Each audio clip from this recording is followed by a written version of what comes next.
noite, pessoal. Hoje nós vamos falar de ensaio de compressão e eu vou começar mostrando para vocês um vídeo que está na internet, que eu já passei o link lá no canal 3. É um vídeo que está lá.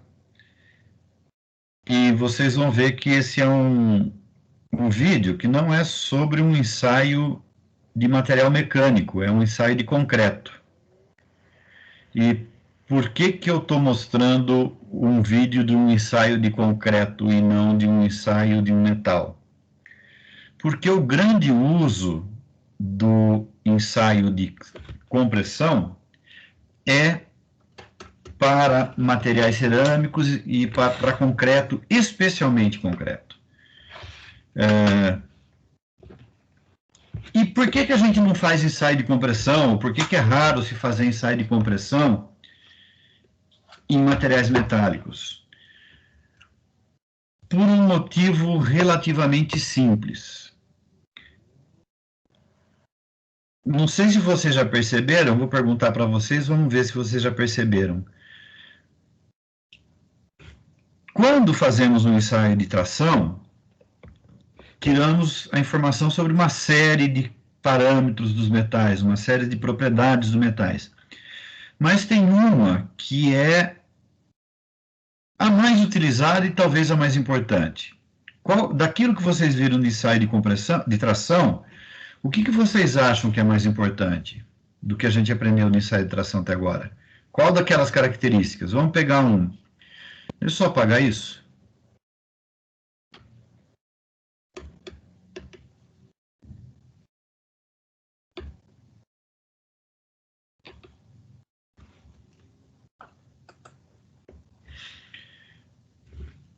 Só para recordar, o ensaio de tração ele é registrado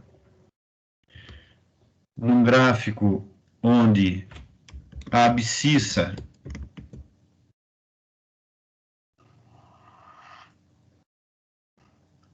é a deformação, o alongamento. Então, pode ser a deformação e poderia ser também o ΔL, né? Eu não vou fazer o ΔL, mas deformação por tensão ou ΔL pela força, o alongamento pela força. Então, um desses dois gráficos, os dois são equivalentes. O tensão-deformação é mais universal. E aí, se a gente tem um material...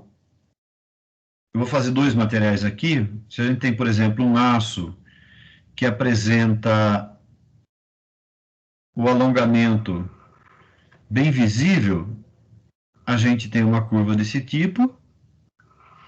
Alongamento não, desculpa, escoamento visível. E essa tensão aqui é a que a gente chama de tensão de escoamento. Ou, no caso do alumínio, quando o escoamento não é visível, a gente tem uma curva que vem reta e, de repente, ela começa a fazer a curva e a gente não sabe exatamente onde é que está isso daí, onde que começou a ocorrer a curva. Aí a gente pega aqui um ponto que é equivalente a 0,2%, 0,2%, 0,02% no eixo, né, do alongamento. Aí eu traço uma paralela com a curva do material. E onde essa paralela encontra aqui, eu tenho, então, a tensão de escoamento desse outro material. Vamos falar aqui que é a tensão de escoamento 2 e lá é a tensão de escoamento 1.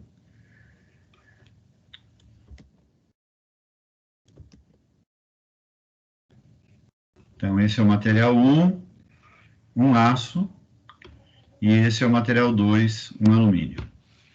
Bom, de todas as características, ou para o aço ou para o alumínio, qual que era a característica mais importante que a gente tira? Porque a gente tira aqui também o limite de resistência, a gente tira o módulo de Young, a gente também chega numa tensão de ruptura, que está aqui embaixo, que não interessa para a gente. A gente tira o valor da resiliência do material, que é a área debaixo da curva. Então, essa área aqui é a chamada resiliência do material. E assim por diante. Então, muita informação sai daqui. Agora, qual que é a mais importante?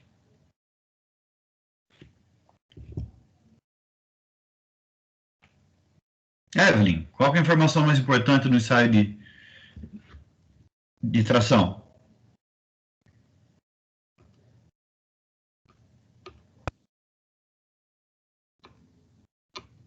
Opa, tem alguém comigo, hein?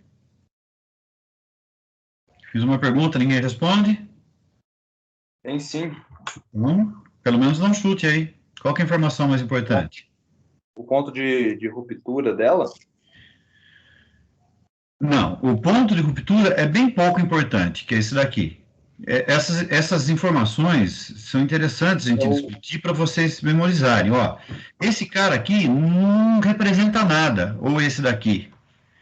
Não, onde o material se rompe, não tem utilidade nenhuma. Representa, lógico que representa. Representa a tensão do material rompeu. Mas isso não tem nenhuma importância.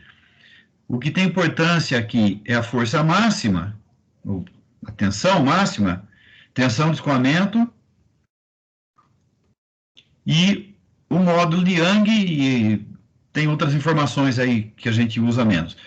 Mas a mais usada no dia a dia da gente é a tensão de escoamento, pessoal.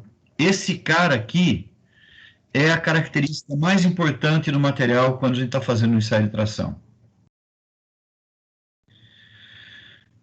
E nos materiais metálicos, quando a gente vai fazer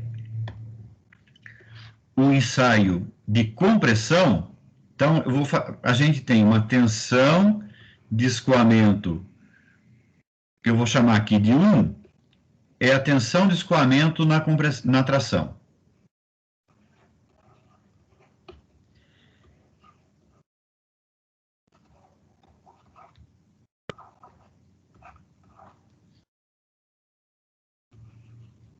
Na tração. Apesar de não ter mostrado nenhum gráfico aqui de compressão, a tensão de escoamento 2, como eu pus 1 e 2 lá, deixa eu mudar esse índice aqui, vou mudar esse índice para A e B.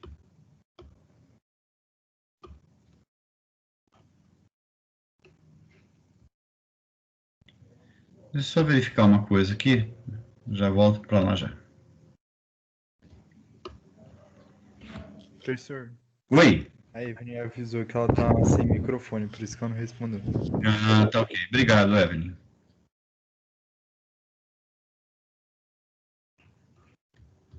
Então, tensão de escoamento A. Vamos mudar, vamos para a letra que serve aqui, né? Tensão de escoamento T na tração, tensão de escoamento C na compressão. Isso não é uma linguagem universal, tá? Isso daqui eu estou usando agora para fazer essa discussão nossa. Então, esse cara aqui, a tensão de escoamento,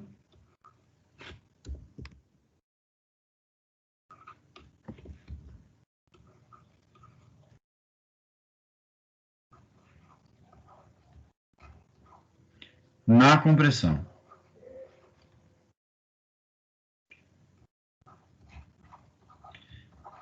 Até esse ponto da tensão de escoamento, o gráfico de tração e compressão são praticamente idênticos, inclusive na tensão de escoamento. Na verdade, a tensão de escoamento, então, no laboratório, isso tudo nós estamos falando de parametais, tá? Opa.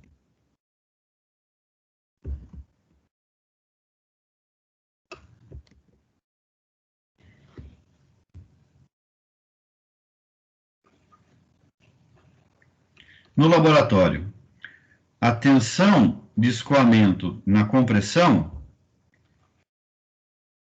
para metais. No laboratório, para metais.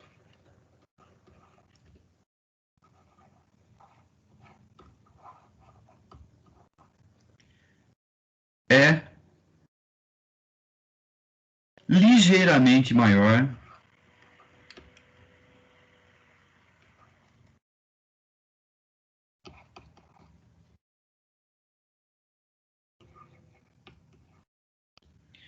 que a tensão de escoamento na tração.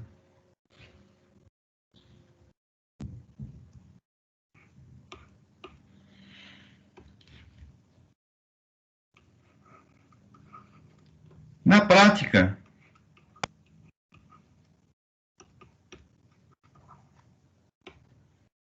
para os metais,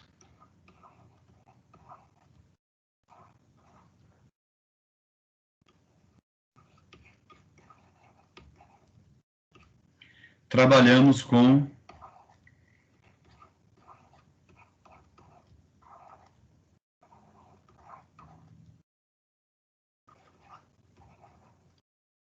tensão de escoamento na compressão igual a tensão de escoamento na tração. Ou seja, eu considero que é igual. Quando eu vou fazer um projeto, eu não olho se o material está atingindo o limite de escoamento na tração ou na compressão. Eu considero que o da compressão, que no laboratório eu cheguei à conclusão que ele é um pouquinho maior, eu considero que é igual. Aí tem uma outra informação aqui. O limite de resistência na compressão, estou falando ainda de metais, hein?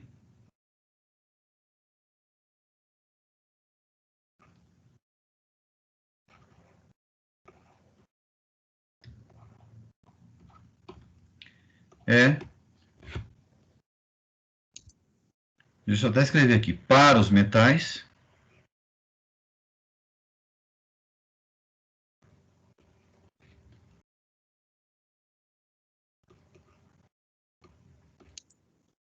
muito maior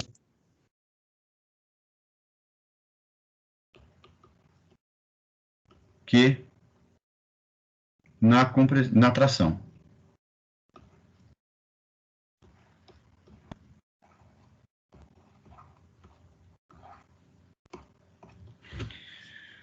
Por quê?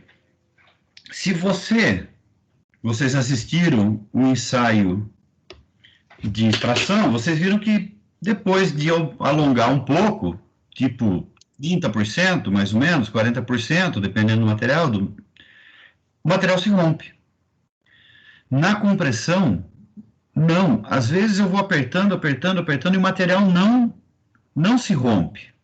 Especialmente um metal dúctil, um alumínio, um cobre, alguns aços. Então, você achata ele vira uma moeda, entre aspas, e não chega a ter ruptura. Ele escoa, né, ele vai no regime elástico, escoa, e aí chega uma hora que ele, depois de escoa, você amassa, amassa, amassa até um monte e ele não se rompe. Só que a gente não quer, né, a não ser que eu esteja projetando para fazer uma ferramenta de estamparia, né, para prensar o metal, eu não quero fazer isso. Eu não quero deformar o material até o ponto de virar uma moeda. Ou seja, não são informações importantes para a gente, para projeto, para esse tipo de coisa. A informação importante seria a tensão de escoamento, e a tensão de escoamento eu tiro do ensaio de tração, que é um ensaio muito mais simples de realizar. Porque o ensaio de compressão nos metais, ele é complicado. Basicamente, como que é o ensaio de compressão? Eu vou na minha máquina lá de ensaios, que é aquela mesma máquina que vocês viram realizando um ensaio de tração, só que eu vou mudar, eu vou tirar a garra e vou pôr uns pratos aqui.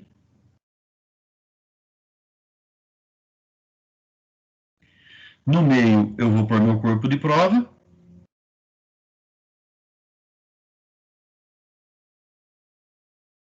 Opa.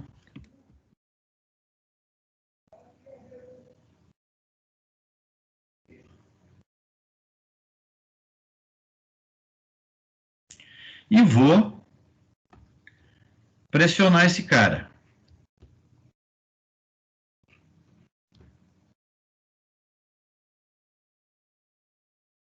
Algumas coisas acontecem aqui, vocês vão ver, eu vou passar um vídeo para vocês assistirem, e ele comenta com mais detalhe, mas algumas coisas acontecem aqui. A primeira coisa é o seguinte, nessa região aqui, deixa eu pôr outra cor, nessa região de contato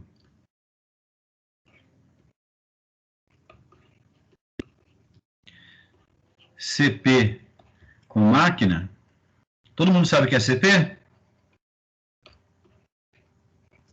Corpo de prova? Exatamente. Então, quando a gente fala em ensaios, a gente não escreve corpo de prova, que dá muito trabalho, a gente escreve CP. Então, na região de contato do corpo de prova com a máquina, tem atrito.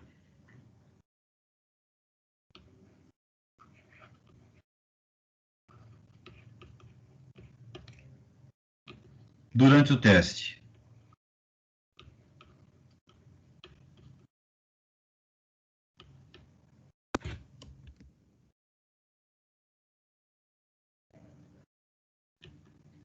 O que acontece? Eu vou começar a ensaiar o corpo de prova com um determinado diâmetro e conforme eu vou comprimindo, o diâmetro vai aumentando.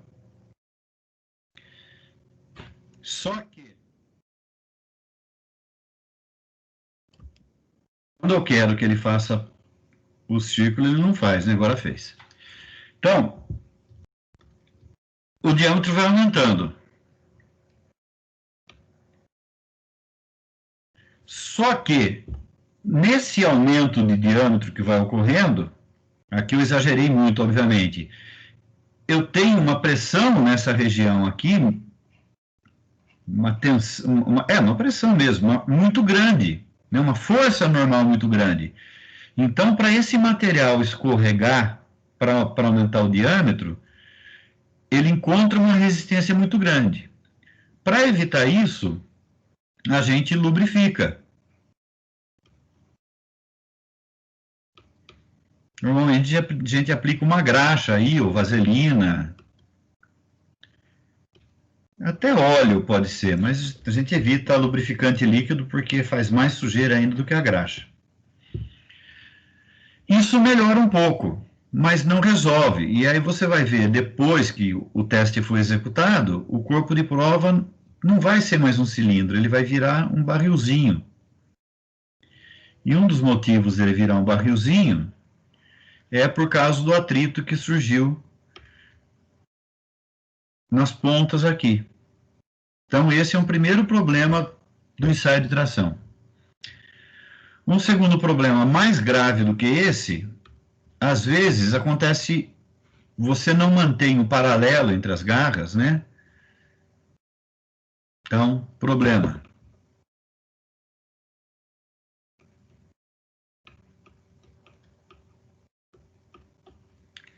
Problema 2. O problema 1 é o atrito, né?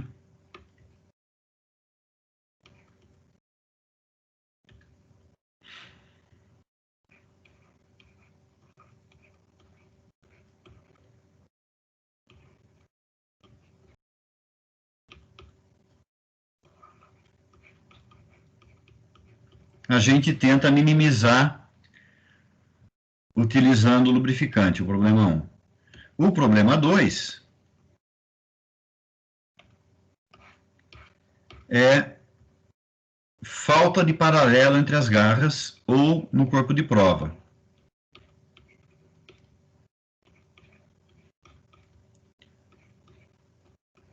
Paralelismo.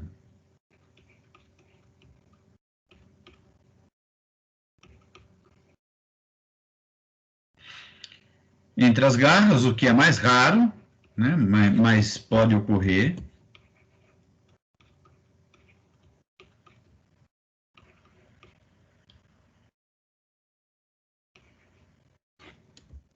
Garra é aquela porção da máquina que aprova, que comprime o corpo de prova. Ou, então, esse daqui é um caso raro. Ou nas faces do corpo de prova.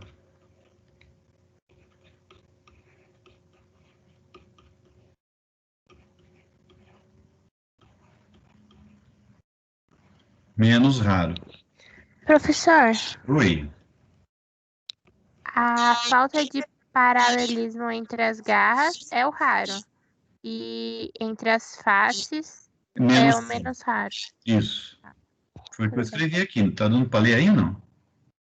Ou minha letra é visível? É que eu tinha confundido uma coisa com a outra, entendeu? Tá.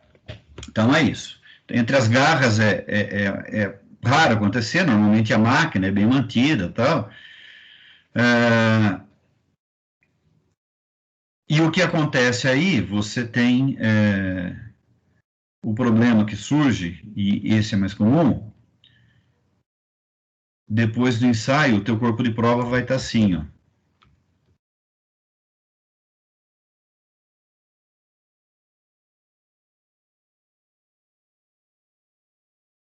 Deixa eu tentar fazer em 3D aqui, que vai ser mais fácil. Se for um corpo de prova redondo, vai ter ocorrido uma coisa desse tipo. Ele perde o jeitão dele inicial. Né? E a garra está aqui, né? Então, esse é um ensaio perdido. Um terceiro problema, que tudo isso são problemas que, vamos dizer, que o técnico que está fazendo o ensaio tem que tomar cuidado.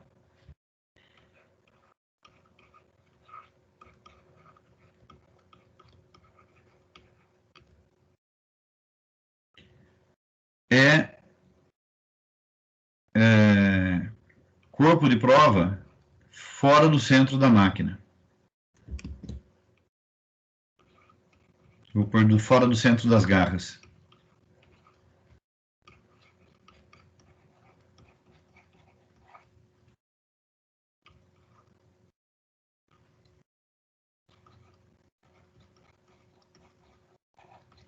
Isso pode levar ao problema 2, o ensaio pode ficar com a peça distorcida, assim como no problema 2, mas pode até levar a fazer uma coisa pior, ele pode causar uma deformação nas garras da máquina. Aqui eu vou exagerar, mas sem exageros, pode acontecer uma coisa desse tipo, né? Eu tenho o corpo de prova colocado aqui.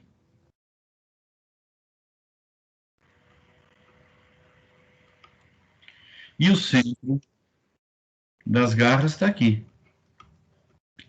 Pensa nisso de uma maneira menos exagerada do que essa. Então, isso pode causar problemas na máquina.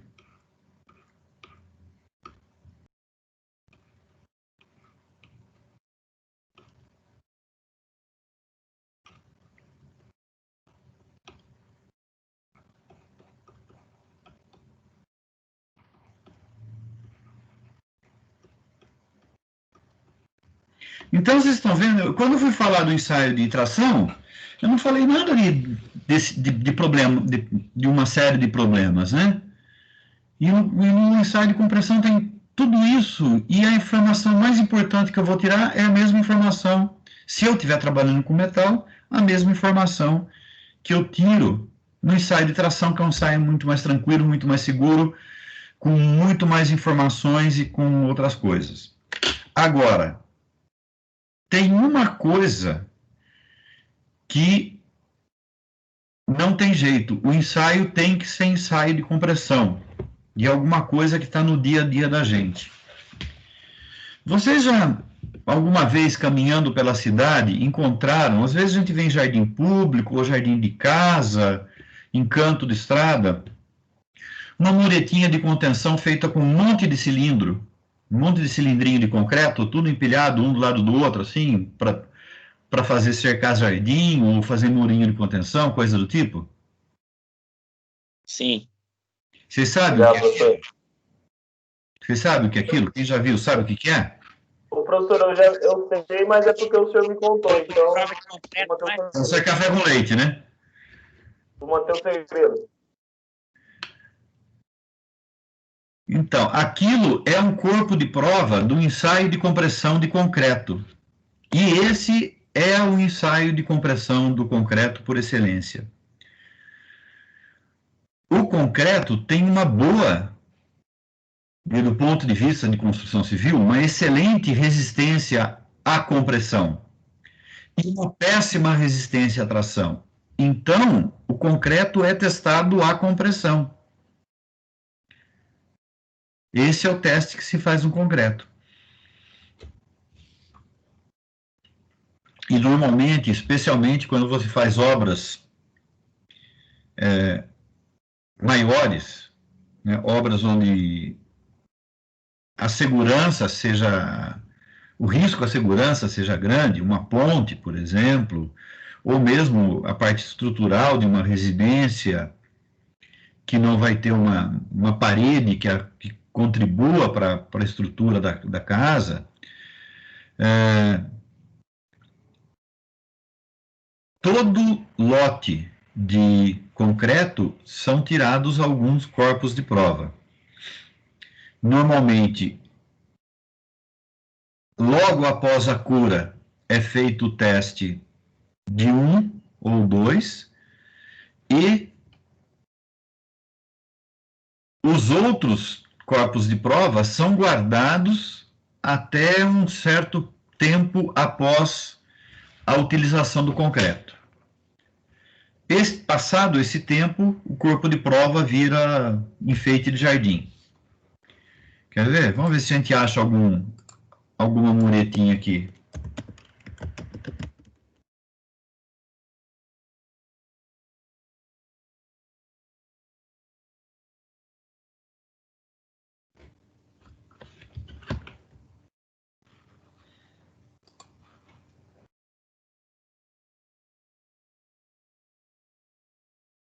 Naquela primeira imagem lá tinha aparecido, né? Um pacote, mas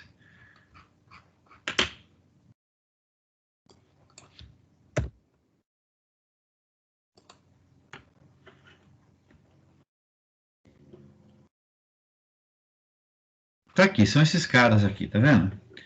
Às vezes, se vocês começam a prestar atenção, de vez em quando vocês vão ver isso daí, principalmente em local público, praça, esse tipo de coisa, o pessoal chega a usar isso daí.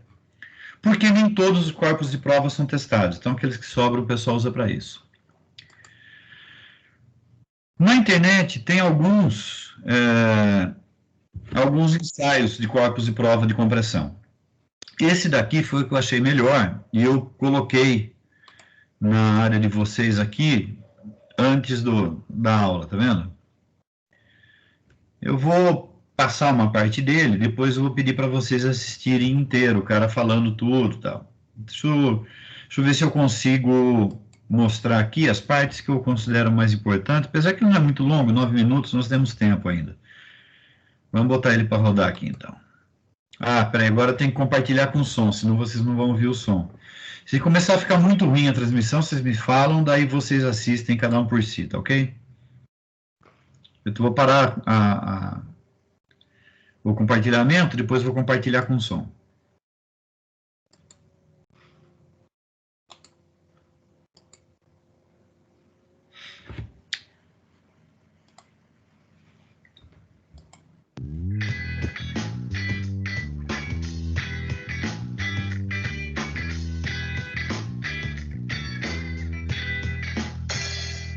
Olá, pessoal. Hoje é uma aula muito importante, uma aula de laboratório que foca a determinação da resistência à compressão do concreto.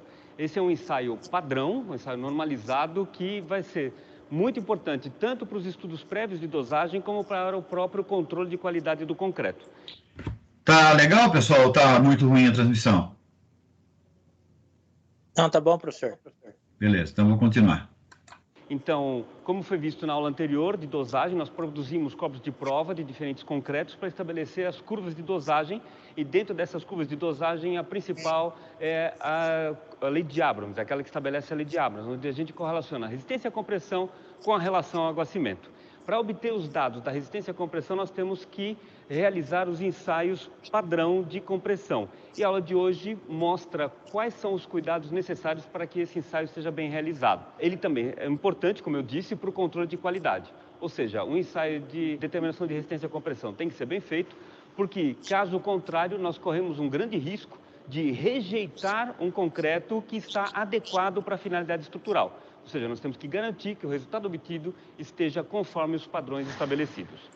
Ele fala da possibilidade de erro de você rejeitar alguma coisa boa, porque essa é a possibilidade maior quando você erra o teste. É difícil você fazer um teste que te dá um resultado maior do que o resultado real. Agora, um resultado menor, se você tem desalinhamento, por exemplo, esse tipo de coisa, você acaba tendo um resultado pior do que o real. Então, aqui nós vamos demonstrar, primeiramente, quais são os cuidados que nós temos que fazer prévios com o corpo de prova na tomada das dimensões, e, em seguida, vamos mostrar o procedimento do ensaio propriamente dito. Esse aqui é o corpo de prova padrão, é um corpo de prova cilíndrico de 10 centímetros de diâmetro por 20 centímetros de altura. Para que seja levado ao ensaio, é fundamental a gente garantir o polimento das duas superfícies. Esse polimento tem que ser muito bem feito, de maneira a garantir o bom contato do corpo de prova com os pratos da prensa. As dimensões de 10 por 20 são dimensões padrão, mas como tem que haver o polimento e existem pequenas irregularidades nos próprios moldes, o primeiro procedimento que tem que ser feito é a tomada das medidas desse corpo de prova, o diâmetro e a altura.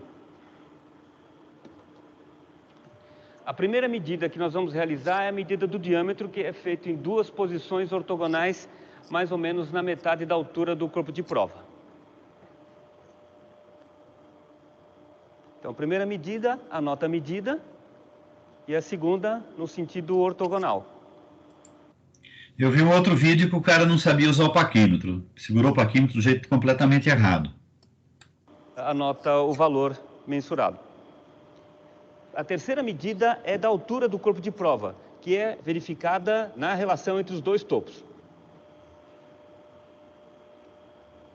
Uma vez tomadas as medidas do corpo de prova, diâmetro médio e altura, nós podemos realizar o ensaio. Então, durante o ensaio, nós vamos levar o corpo de prova até a carga máxima.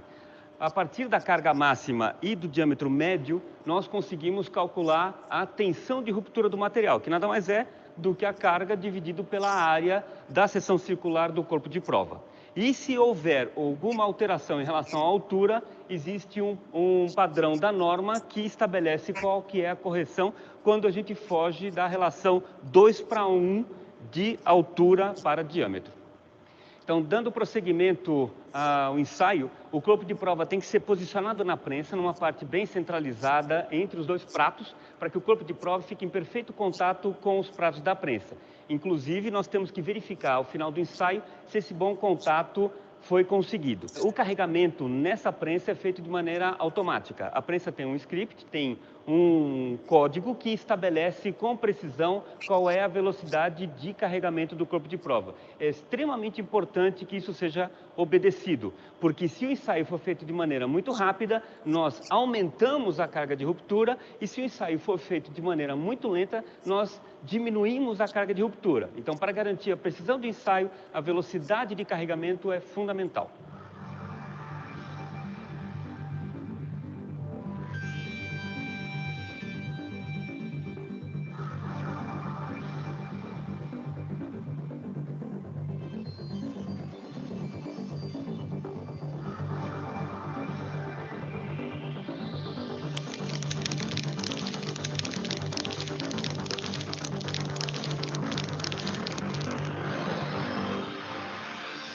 Eu vou repetir, vou só pedir para vocês repararem que ele tem uma hora Mesmo no concreto, tem uma hora que a curva, ele está vindo nessa reta, ele não tem um pico aqui que faz esse movimento. Vocês vão ver que no gráfico vai aparecer a curva começa a ter tender para ser plana antes de começar a cair.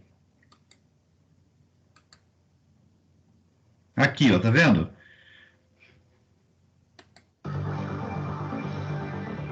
Olha lá, ó.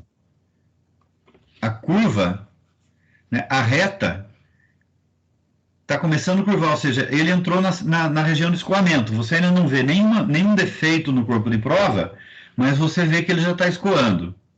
E aí no concreto, como o concreto é o chamado material frágil, os materiais frágeis têm essa característica, na compressão, eles se rompem logo em seguida ao escoamento, que é o que vai acontecer aqui.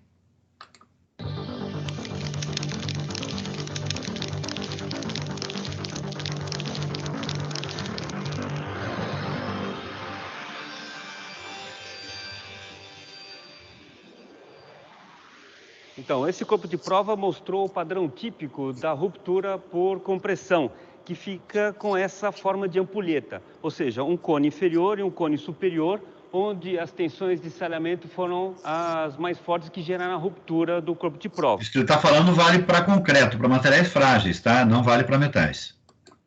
Aqui na parte inferior a gente consegue ver que ficou praticamente todo o círculo da área de contato. Nessa parte superior a gente percebe que houve uma ruptura, o que pode ser um sinal de perda de contato ou de concentração de carga. Então é sempre importante verificar como o corpo de prova rompeu para sempre tentar minimizar os riscos de indução de um resultado errado por má distribuição das cargas no corpo de prova. Toda a determinação da resistência à compressão do concreto é feita a partir de um exemplar. O exemplar significa que nós vamos ter que romper 2 corpos de prova.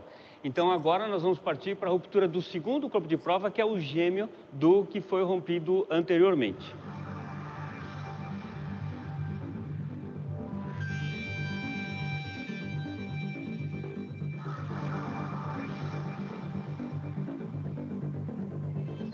Nossa, que diferença entre um e outro.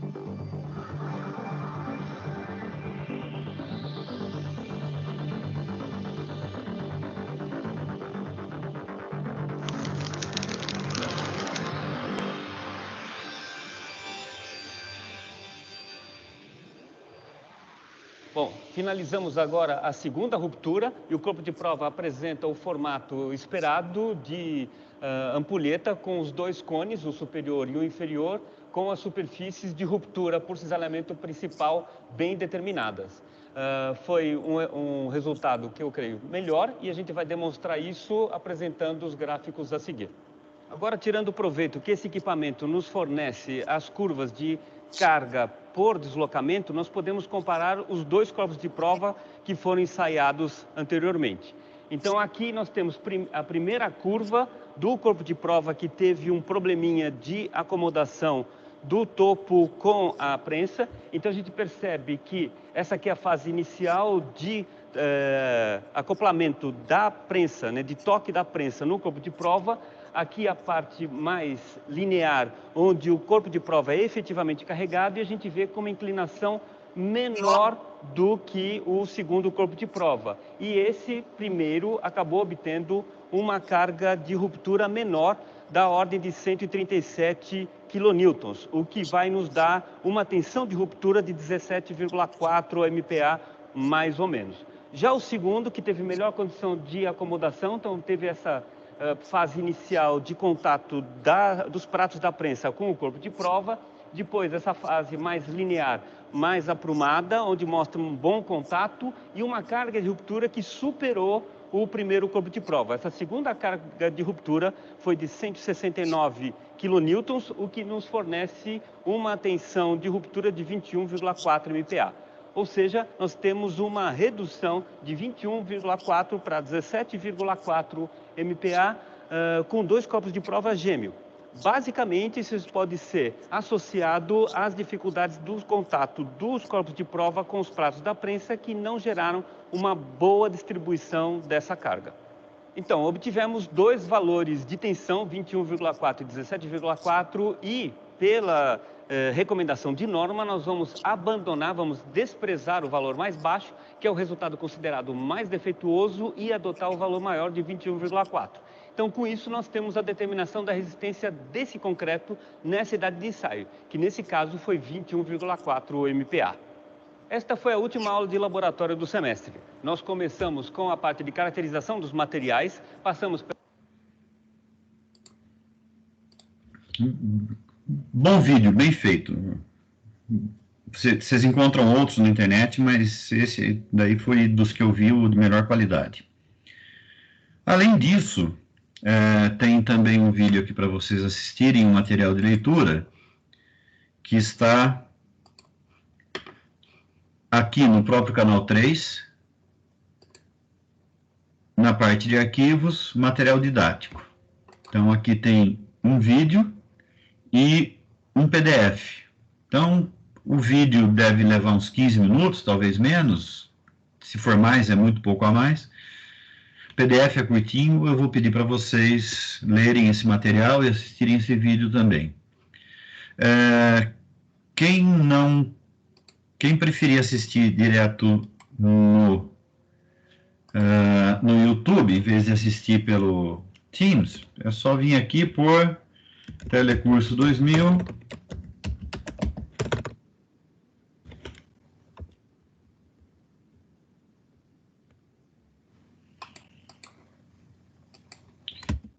Ensaio de cisalhamento. E compressão, desculpa.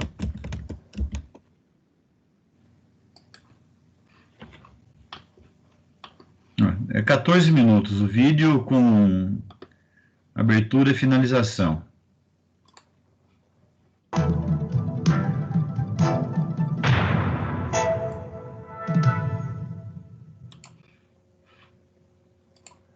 Vou jogar aqui no nosso chat o link.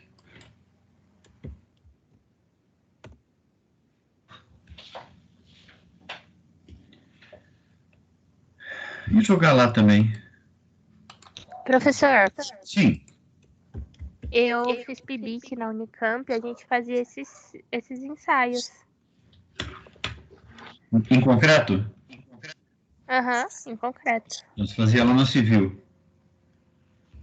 Não, eu fazia na Agrícola. Interessante. Interessante. A agrícola trabalha mais com metal do que com concreto, mas interessante. Mas você pode ver que A gente tava com concreto, concreto que já foi utilizado, sabe? A gente reutilizava ele. reciclagem de concreto. E daí medir a resistência do concreto reciclado. Isso. Você lembra Comparava, né? Você Fazia o novo. você lembra o valor que dava do novo com relação ao reciclado? Nossa, não. Não? Faz muito tempo, faz Você 3 tem contato anos com já. o pessoal de lá ainda ou não? Você Não tem tenho o... Algum... Não, não tenho. Que pena. Que pena. Seria interessante saber isso. Bom, basicamente é isso, pessoal. Aí o restante da aula seria fazer um ensaio, né? Então, basicamente, o que a gente tem para prosear hoje é isso daqui. E aí eu vou colocar a tarefa para vocês.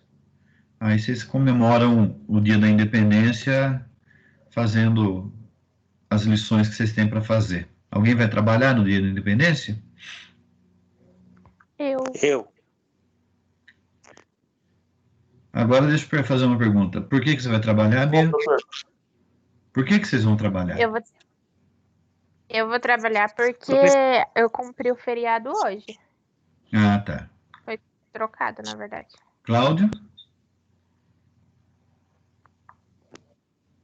professor, basicamente porque eu sou call center, então é 24 horas. Cleverson? Professor, eu não tenho feriado. Caiu na escala, tem que ir.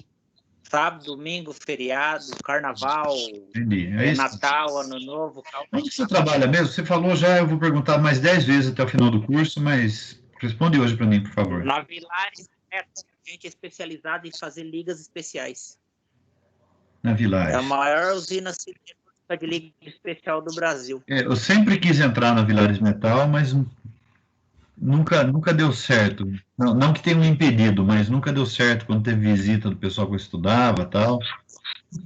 E eu consegui entrar lá. Professor, eu trabalhei a vida inteira na qualidade. Tudo que eu estudei foi da área de qualidade. Se eu soubesse que metalurgia era tão legal, eu tinha me esforçado para ir para metalurgia antes. Não, Então, é muito legal. então você curtiu Tecnologia Mecânica 1? Claro, com certeza. As aulas Isso do vai- professor, a única coisa que é ruim para mim é quando eu estou no ônibus, que eu não consigo aproveitar mais. Uhum. Tecnologia Mecânica 2, a segunda parte é a parte de tratamento térmico. Aí você vai curtir porque não é uma coisa típica do que se faz na Vilares, mas é uma coisa típica do que se faz com o material da Vilares. Entendeu? Não, Do professor, material a gente no tem uso. muito tratamento térmico. Ah, A tem lá gente tem também. muito tratamento.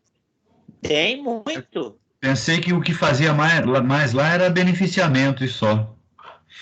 Não, a gente faz revenimento,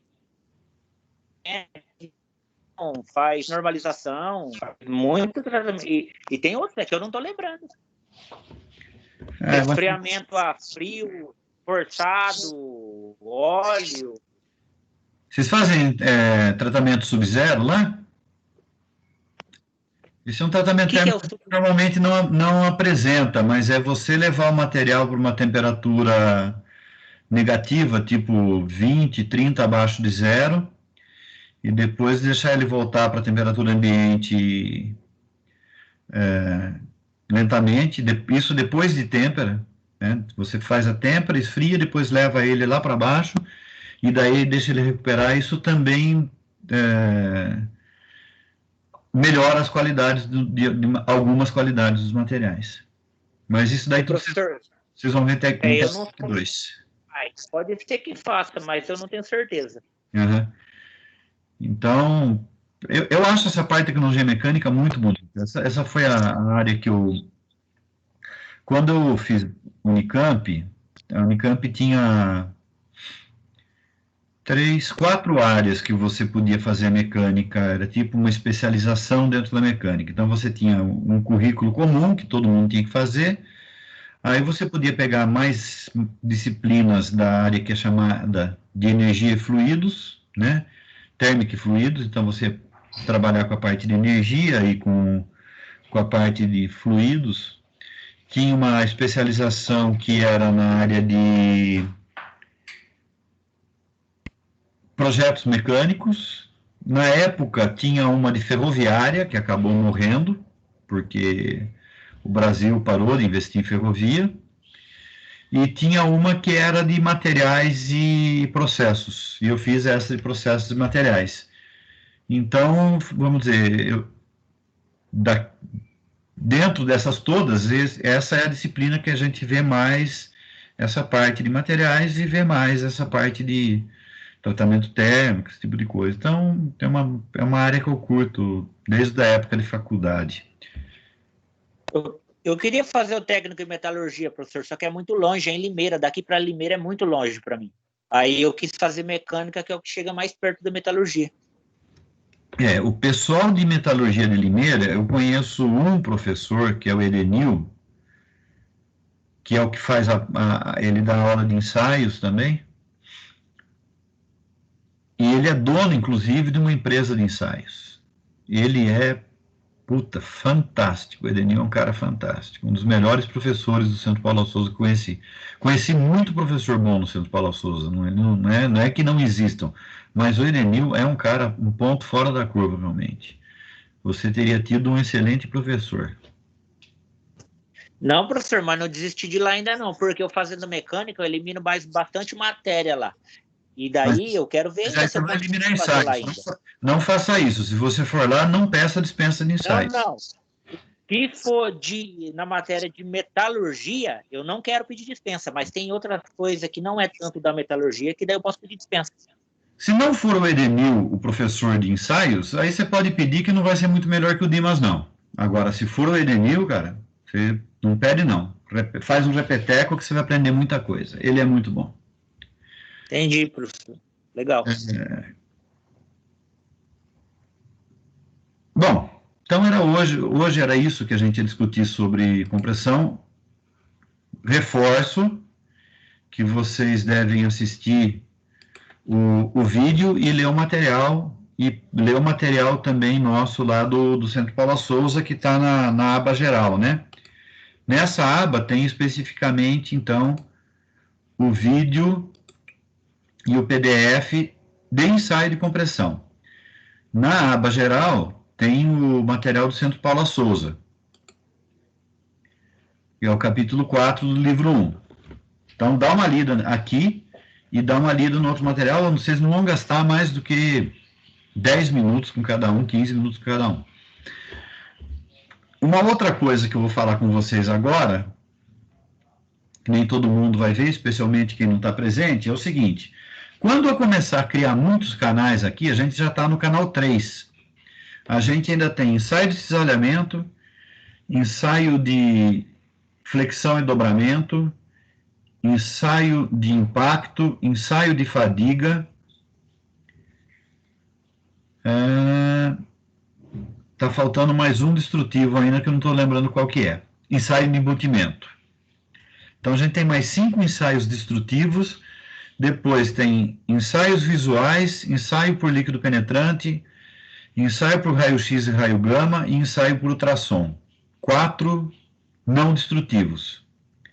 Ou seja, a gente está com 3, mais 5, 8, mais 4, 12. Está faltando algum aí, porque tem mais ainda. Eu não sei qual que eu esqueci. Mas a gente vai ter uns 15 canais. Aí, de repente, vai começar a esconder os canais aqui. Então, o que vocês podem fazer é o seguinte: vocês vêm no canal aqui, clicam no 3 pontinhos, entra e clica aqui em ocultar canal. Então, pega aqueles canais mais antigos, que não tem mais interesse, e oculta e deixa os canais de mais interesse sem ocultar. Se eu ocultar esse daqui, por exemplo, ele some daqui, mas aparece aqui, ó, um canal oculto. Então, se eu quiser ver esse canal de novo, é só clicar aqui, eu vejo. Vocês veem que ele está em itálico, né? Está em letra deitadinha. Isso quer dizer que ele é um canal oculto. Daí, se eu vier aqui, eu posso outra vez dar exibir nele, mostrar. Uma coisa, não sei se vocês já pegaram, mas eu acho que sim, muitas vezes, quando o professor cria o canal, deixa eu criar o canal, já não vou pôr nada nele, mas eu vou criar para vocês verem. Eu venho aqui e vou adicionar canal. Vou adicionar canal. Então, o canal 04, que vai ser a próxima aula, a gente vai ver ensaio de cisalhamento.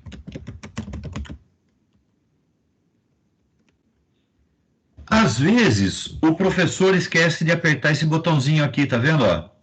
Mostrar esse canal automaticamente na lista de todos. E o professor adiciona. Então, o professor vê, mas vocês não. Para vocês fica como um canal oculto, se aqui já estiver mais cheio. E aí o professor marca a aula para vocês e a reunião, que é aqui onde está essa câmerazinha, está acontecendo no canal oculto. Você entra aqui e você não encontra a reunião que tá sendo realizada. Então, sempre que tiver tendo uma aula e vocês não encontrarem, procura ver aqui embaixo se não tem canal oculto. Aí, se tiver canal oculto, a reunião provavelmente está nesse canal. Não sei se isso ajudou alguém aí, mas eu vejo que de vez em quando o pessoal, pô, não estou vendo a aula, tal. Pô, esse é um dos motivos possíveis.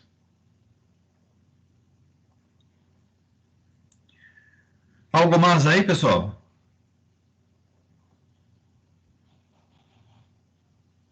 Finish, professor. Por enquanto ainda. Então, por hoje é isso. Eu não tenho mais nada especificamente para falar que vai acrescentar muito aos vídeos Talvez um comentário, sim. Ainda está gravando, então vamos continuar. Então, nós vimos o ensaio de concreto, mas o concreto não é o único material onde se faz ensaio de compressão. Muitos materiais frágeis utiliza-se ensaio de compressão, materiais cerâmicos, coisas do tipo. O ensaio de compressão é um ensaio válido. E nos materiais frágeis, a quebra pode ser semelhante àquela quebra que vocês viram lá em lupa, em ampulheta, ou pode ser uma quebra assim.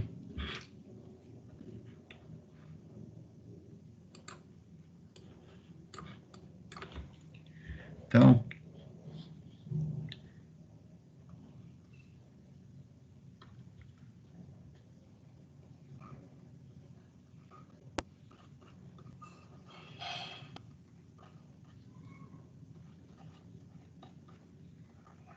porque o material frágil, ele quebra no ensaio de compressão, né? O material dúctil, não. Você vai amassando...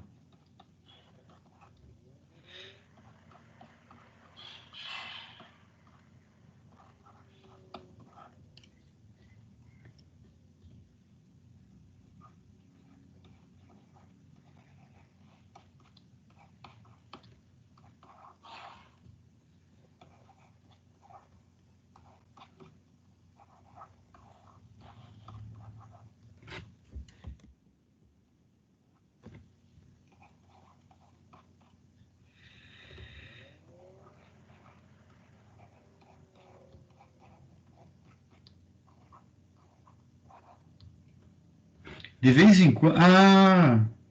saquei o que acontece. Falei, de vez em quando acontece uma burrada dessa. Acabei de esbarrar no mouse. É isso. Quando eu esbarro no mouse que dá esse tremelique aí. Nunca tinha associado com o mouse isso. Então, quebra de material frágil submetido ao ensaio de compressão. A quebra costuma ser uma coisa assim, ó.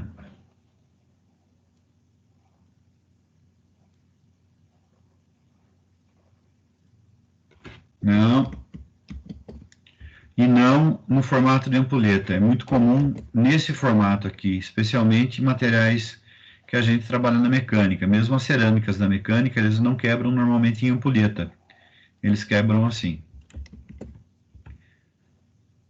num ângulo.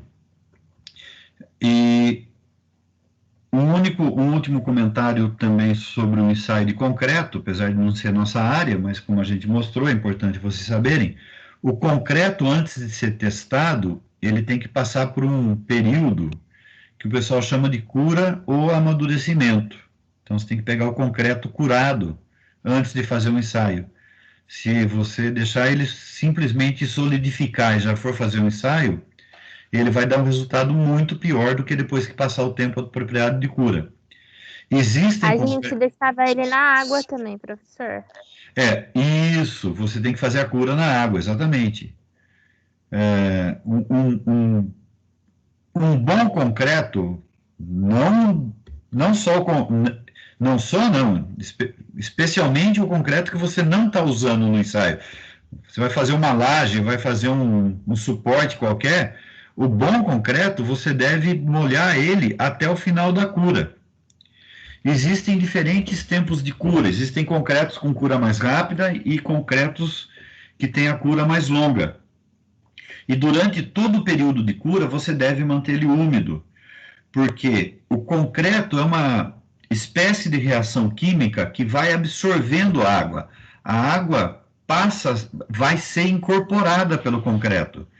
E se não tiver água para o concreto incorporar, e é um processo longo, o concreto vai esfarelar. Então você precisa, depois que ele entra no processo de secagem, você ficar sempre umedecendo. Vocês deixavam ele mergulhado na água ou punham um cobertor úmido?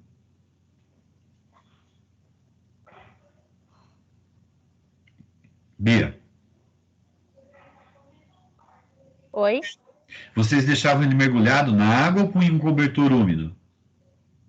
Mergulhado na água. Tá, porque você também pode, né, por uma manta e manter essa manta úmida sempre. Se você não faz isso, a qualidade do seu concreto vai ser muito inferior a um concreto que não passa por isso durante a cura. Muito inferior. Vai ser outra coisa. A gente fazia vários testes, sabe? Com a mesma, tipo assim, era corpo de prova diferente, só que vinha de um mesmo, Lote. vamos dizer, lote, assim. Aí uns a gente mergulhava na água e colocava no forno para secar. Outros a gente só mergulhava na água e fazia um ensaio, e outros a gente nem mergulhava na água. O que não mergulhava era bem pior, não era? Era bem pior. É isso aí. Porque ele não curou adequadamente. Então, essas duas últimas observações que eu queria fazer. Que nem sempre um corpo de prova frágil rompe com uma ampulheta. Se você pegar um metal frágil, uma cerâmica de engenharia mecânica, né, que é usada para fazer ferramenta, é mais comum ela se romper em ângulo, os metais especialmente, mas as cerâmicas também, muitas vezes, e o caso do concreto, que o concreto deve ser curado antes de fazer o ensaio. Você não pode simplesmente fazer ele, tá duro já, vamos meter na máquina. É problema. Talvez até isso tenha sido descoberto através dos ensaios, né? O cara acabou de fazer, testou e descobriu que dava um resultado, e no dia seguinte dava outro, e 10 dias depois outros. Eu não sei exatamente quanto que é o tempo de cura de um concreto rápido, mas eu acho que tem concreto que cura em 4 dias, e tem concretos que levam até quase um mês para curar, tipo 25, 28, 30 dias para curar. Por isso que, né, no tempo que está curando o primeiro andar de um prédio no Brasil, o chinês já está construindo o 30º porque faz construção metálica. E um outro detalhe interessante sobre construção metálica, eu não sei se no Brasil a legislação ainda é assim, mas nos Estados Unidos é. Quem faz o projeto estrutural daqueles edifícios enormes é um engenheiro mecânico, não é engenheiro civil. Porque é feito de metal. Então, eu acho que o civil talvez também possa, mas o mecânico normalmente é o cara escolhido para fazer o projeto de estruturas de edifícios de 40, 50, 100 andares. Só que é uma estrutura metálica, né? Coisa que a gente não costuma usar no Brasil. Agora sim, galera, era isso por hoje. Estou encerrando a gravação. Se alguém tiver alguma pergunta, pode fazer.